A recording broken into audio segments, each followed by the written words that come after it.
Hi, this is Jeff Tate, and you're watching the 80s Metal Recycle Bin.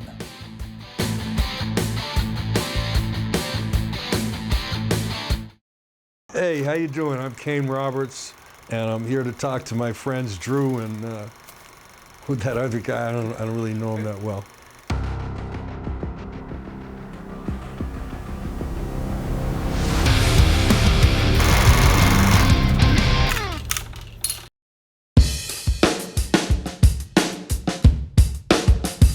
Before I got the phone call from Alice, actually it was Cheryl Cooper called me, and then Alice sang a song to me. He gets on the phone, he sings the same thing every time.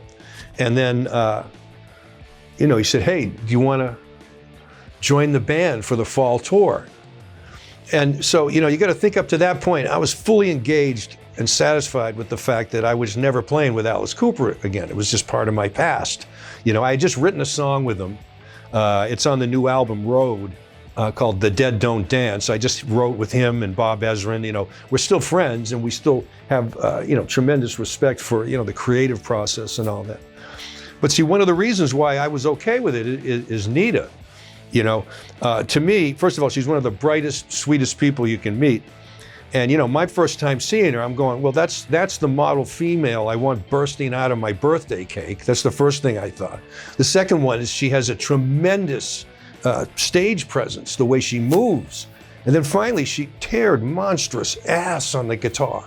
So I challenge anybody to try not to be a fan of that. There was nothing about it. So, I just think, she's like perfect. The rest of the guys in the band too, they're all irreplaceable. So when he said that, Nita was going off to do something, of course I said yes, and no, I got to get my hair done, and, it's like, I got to buy shoes, So I said yes, but I said, but the thing is, the first time going out on stage was like, you wake up in the morning, you take a shower, you open up the shower stall, and it's like, surprise, like some sort of, birthday party or something. It's just what it was like. Stepping back on stage, for the last number of years, I'd been like staring at things, different distances from me, like a computer, the wall, drooling, just sitting there. And then suddenly I'm in front of 40,000 screaming people. And, the first time I got the call, I said, I have to make sure that I come out and the world greets me with open legs, you know what I mean? I can't fuck this up, So, I had like a few weeks to learn the songs, and we had 3 rehearsals. And I remember the first show, Cheryl has this whip, and she was swinging the whip around. It hit me right below my eye, So, and I was saying, this is gonna be a fucking interesting tour, because it was completely different from the way it was before. So it was definitely the right thing to do. And then, everybody's kind of jumping around and dancing around Alice, and Alice is just the commander. It's just, he has the stage presence that I noticed the first time, we ever hit the stage with him. He just pulls everybody along with him. And, I remember we were at, I think, the Louder Than Life festival, and, Alice says, raise your hands if you're poisoned, and the whole fucking place does it, you know what I mean? The guy's maintained for how many years, Is he 23 now, 24 years old? First of all, the way the whole band looks and the way it feels, it's been developing for 20, 15, 10 years. That's, Nita's been in there for 10. I think Chuck, the bass player, has been 20. So they've evolved this whole sort of dynamic. And, I have a little bit more of a kind of a, beastly attitude about music and how I play the guitar and all that stuff. So I had to try to fit into all the choreography and just sort of the way the band presented itself. One of the guitar players, Ryan, one day, we're on stage, and I look at him, and he's kind of doing a samba walking towards me, and I'm saying, what the fuck am I supposed to do with that? And, I told him that, and he started laughing, and so, he did it every night, like really exaggerated, really funny guy. But yeah, I had to sort of fit into something that was really sort of etched in stone, the way the show was supposed to feel. So, some people the first night, they saw what I did, and they weren't crazy about it because it was just so different without Nita there. And, my thing is more like, I'm just sort of stalking the stage and spitting and, whatever. Whatever I feel like doing. And, she has her thing, but the difference was really pronounced. So, I was aware of that, but it was never uncomfortable because the guys in the band they're so good and they're really fucking nice people, like all of them. One night, somebody threw a bra at me and I was like thinking, what is this, like Tom Jones or what the fuck, and and then, there was one night these guys showed up and they had a big poster that said, "I'm here to see Kane Roberts," the fans were, I don't know, I can't speak for all of them, but they were just really receptive. And one of the reasons why is no matter what you're doing up on stage, 90% of what people care about at that moment is Alice. So, he could have had a kumquat, with a guitar, and then probably would have gotten a standing ovation, so. Back in the day, I had this guitar, this amazing work of art, and it shot flame. I remember the first time he demonstrated it, we went out into the parking lot and he shot this thing in the air. There was a little explosion and this little guy in a parachute came down. I said, well, he can fucking lose that, I think. But, and then I remember we tried it out at Fox Studios and I'm shooting the flame and this ended up happening to me later. And this Roman candle or something shot out of it and went into a window somewhere in Fox Studio, so I just kind of ran inside. I said, I hope it doesn't burn down. It didn't, and then I remember there was one night Wembley Arena and we couldn't bring any sort of charges overseas. You couldn't even do it then. So we got these charges that were in England. So my guy, puts it on there, it's all loaded up and it's a big stage, 40-foot stage, and Alice, it's a big thing. And so like, I come out and I shoot the gun guitar. It's literally like 30 feet. This fucking charge is unbelievable, right? So I see Alice suddenly shows up on the other side and he's like, hey, boo, And so I said, I can point it at him, So I point the gun guitar at him. And the same thing happened. A Roman candle or something came out and hit him in the leg. And the audience went crazy, like, wow, what a moment, And so now here I am with this guitar and it's still shooting 30 feet. The song's almost ending. So I gave it to my guy and I see him running backstage with these like flames going all over everywhere. So, and so now they to do this tour, I said, do you want to use the gun guitar? And he said, well, do we have it? And I said, I think it's at the Hard Rock Cafe, but they had that flood and all that stuff, so I don't know what happened. Well, the guitar got fully jacked up. So we had to get it repaired, and then I could have shot flame with it. But then you got to get a fire marshal for every show, and I'm only doing it for a few weeks, so we ended up using this thing that they use at nightclubs. It sort of shoots this like fog stuff. So I was thinking, before I shot flame, and now I had a fire extinguisher. So I was kind of, sending a good message for the kids.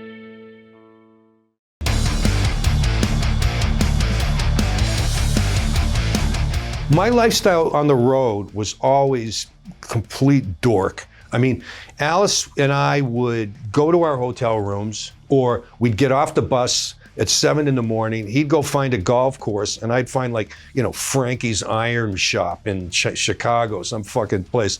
So the rest of the band would grab a candy bar and go to bed. And, they were up all night kind of, partying. I'm not criticizing. I would say that's kind of what they did. So the lifestyle was pretty much the same. And, once again, like Alice and I are friends, but we weren't hanging out at that level. And suddenly, we're kind of best friends again. I'm meeting him downstairs for breakfast at 6 a.m, you know what I mean? We're going to movies, we're going out to dinner. We saw that movie, Smile, that horror film, and Bullet Train, we're just having a fucking blast, doing that stuff. So, in terms of the lifestyle, it kind of was very similar for me. It didn't feel, different.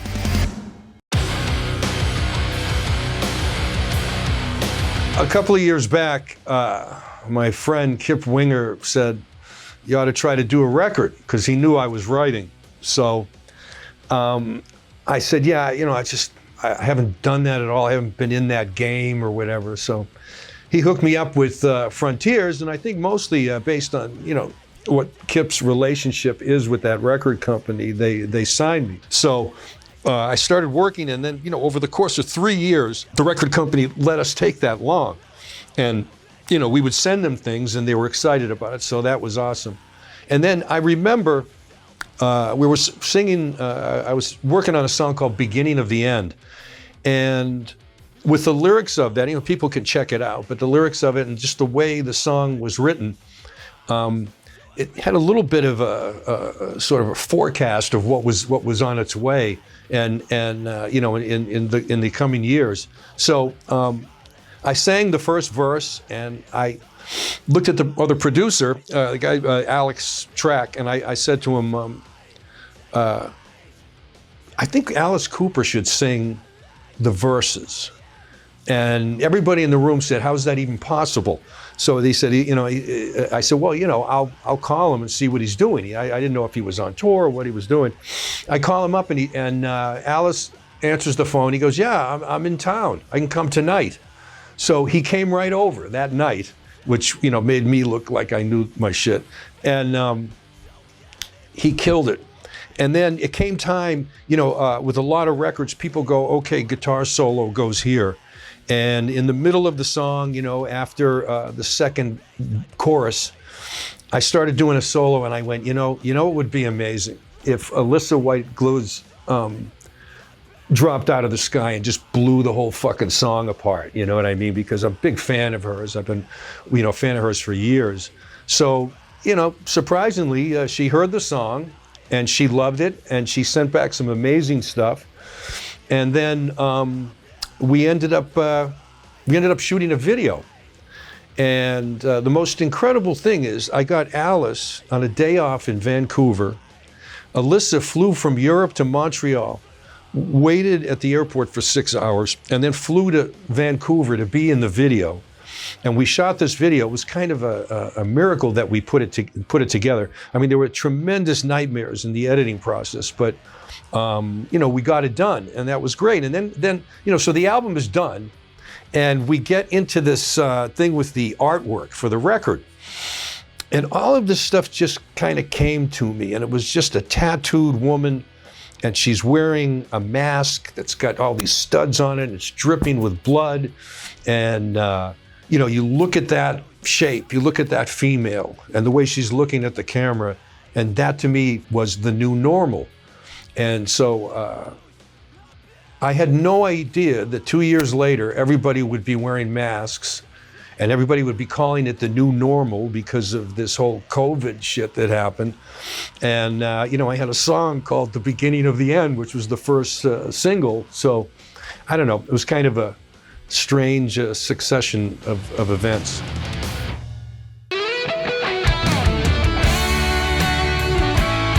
But the thing about it is, when you're in your teens and your 20s, the band's, angry young man, angry young woman, and you want to bring the system down.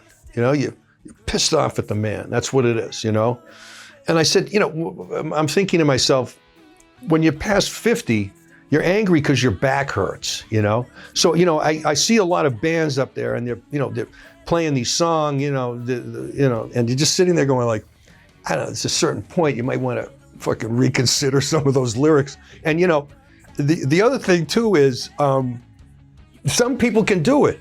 Like, Kiss can go on forever, and I think they will. They're going to have like marionettes or holographs or AI. They'll have something up there. And it's the same thing with people like Alice, Mick Jagger. These people are rewriting what it is to be in your 70s. But I can't get over the fact,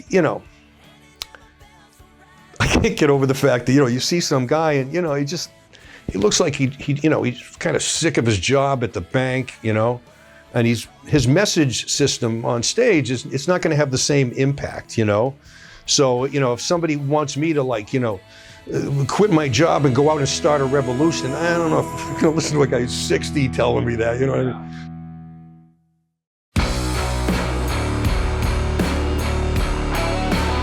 once I did a tour with Alice Cooper, I think the world tour sort of made me a professional musician. And then I ended up, playing on a Rod Stewart record, and, I wrote with Paul Stanley, and, you're just around people that are just really doing something and really doing the shit. So it came time for me to do an album on Geffen called Saints and Sinners. And I went to a vocal coach, and Desmond Child found him for me. He was also a guy that Steve Tyler studied with, and he really put me through the paces. So if you listen to that album, you see a huge leap from the first record to that record in terms of singing. And a lot of that stuff just sort of lasted over the years. I don't know, maybe it's because I wasn't playing live for the last 30 years, but my voice just completely survived. I was able to hit notes on the new album, the New Normal. I was able to hit notes that I just was kind of surprised. By the end of the third year, we'd sung and re-sung everything 3 or 4 times, and so I kind of got my bearing back together. But yeah, I mean, singing became a very important thing, but it's not a prerequisite for me. I'm always thinking, how do people see me? It's a pretty high mountain to climb. You see this muscle guy, and then you got to accept him playing guitar, and now he's singing. It's like, it's just the formula. It's just, there's too many elements to the formula. So a lot of people can't figure it out. And, so I should probably stop doing one of those things. I don't know what it's going to be.